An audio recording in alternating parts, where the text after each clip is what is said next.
함께 보실 하나님 말씀은 사무엘상 14장 1절에서 23절까지의 말씀입니다.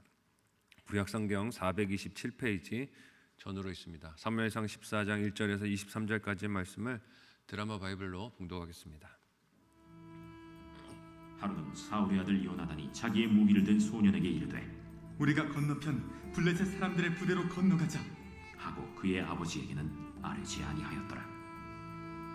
사울이 기브와 변두리 미그론에 있는 석류나무 아래에 머물렀고 함께한 백성은 600명 가량이며 아히야는 에봇을 입고 거기 있었으니 그는 이가봇의 형제 아히두베의 아들이요 비느하스의 손자요 실로에서 여호와의 제사장이 되었던 엘리의 증손이었더라.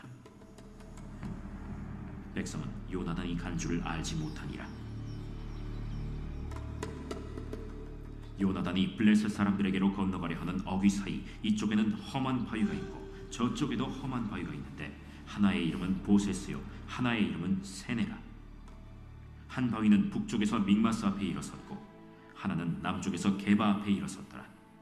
요나단이 자기의 무기를 든 소년에게 이르되 우리가 이 할례 받지 않은 자들에게로 건너가자 여호와께서 우리를 위하여 일하실까 하노라. 여호와의 구원은 사람이 많고 적음에 달리지 아니하였느니라. 무기를 든 자가 그에게 이르되 당신의 마음에 있는 대로 다 행하여 앞서 가소서. 내가 당신과 마음을 같이하여 따르리이다.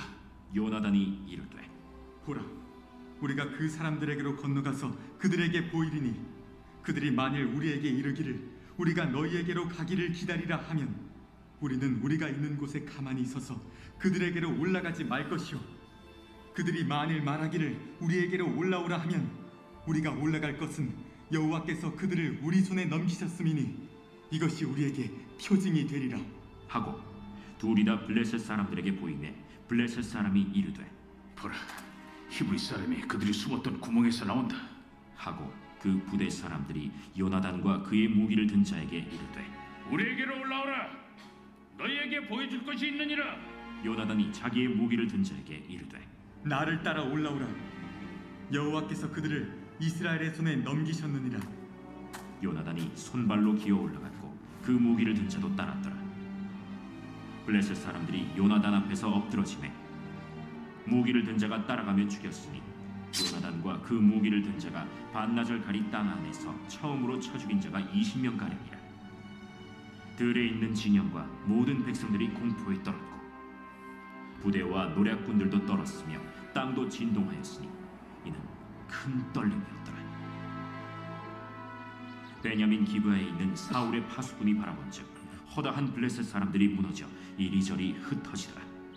사울이 자기와 함께한 백성에게 이르되 우리에게서 누가 나갔는지 점호하여 보라. 점호한즉 요나단과 그의 무기를 든 자가 없어졌더라.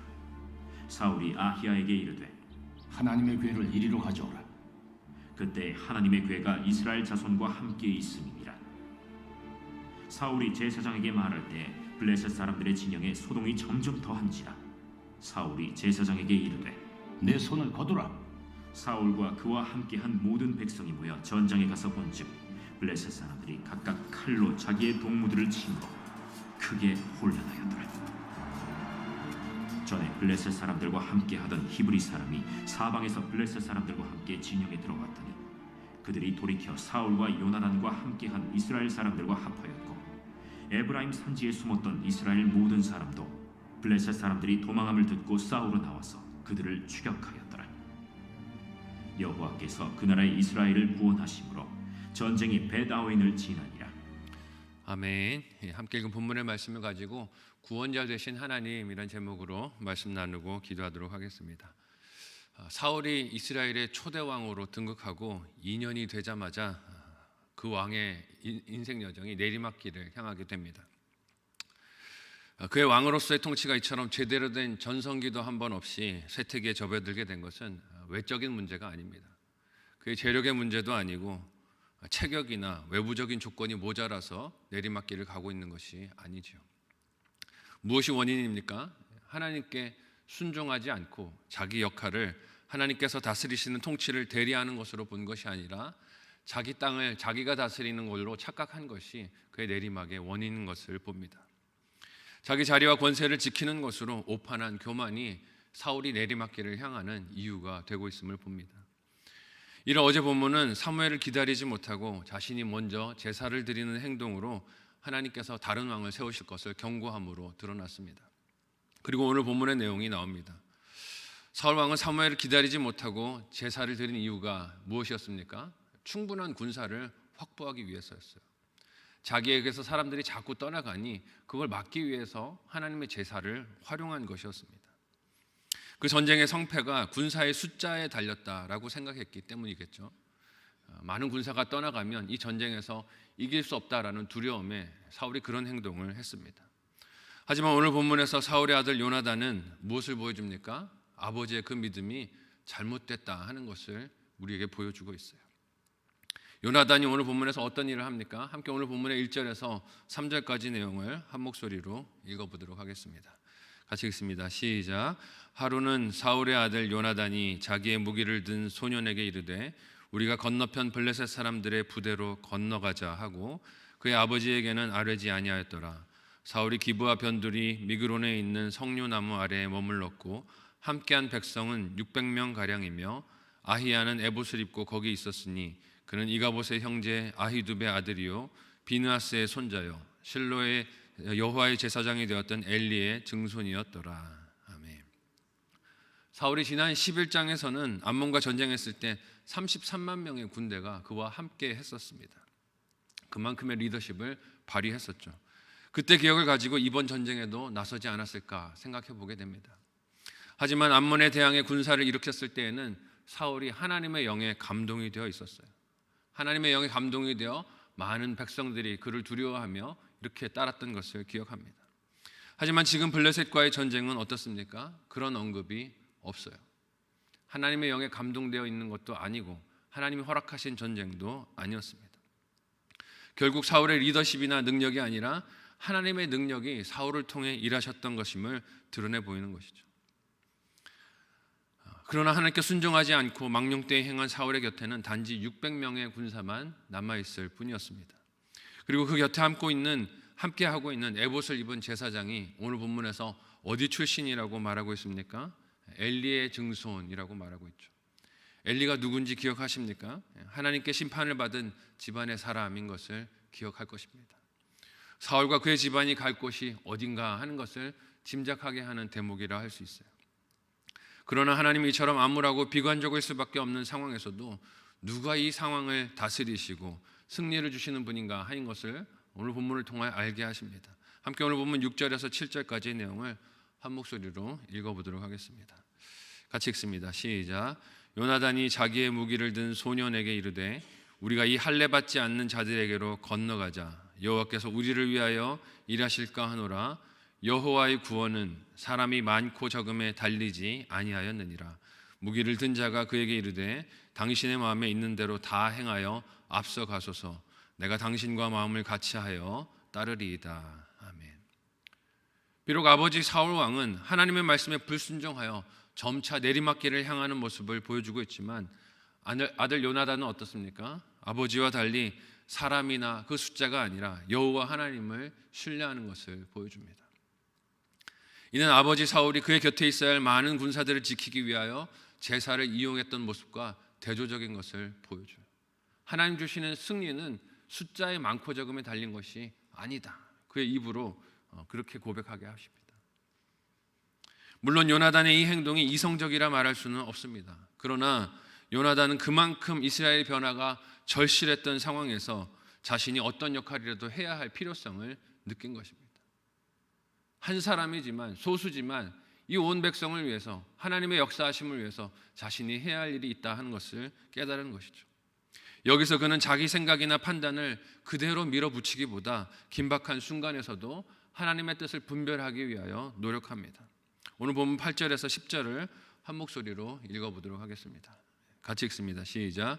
요나단이 이르되 보라 우리가 그 사람들에게로 건너가서 그들에게 보이리니 그들이 만일 우리에게 이르기를 우리가 너희에게로 가기를 기다리라 하면 우리는 우리가 있는 곳에 가만히 서서 그들에게로 올라가지 말 것이요 그들이 만일 말하기를 우리에게로 올라오라 하면 우리가 올라갈 것은 여호와께서 그들을 우리의 손에 넘기셨음이니 이것이 우리에게 표징이 되리라 하고. 아멘. 요나단은 지금 자신이 하려는 이 일이 하나님께서 허락하셨는지 아닌지 여부를 적들의 반응을 통해 확인하려고 합니다.